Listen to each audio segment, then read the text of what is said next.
how to review FCS People's Choice on Facebook Lite. Hello guys, in today's video I'm gonna show you how to review FCS People's Choice on Facebook Lite. First thing, go to Facebook Lite.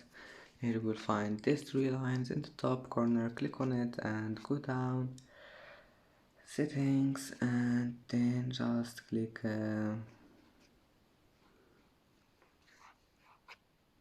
activity log.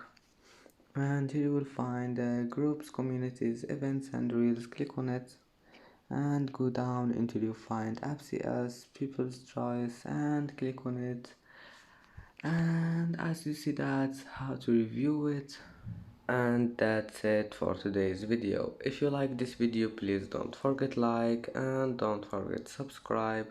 And thank you for watching this video until the end, and see you in the next video.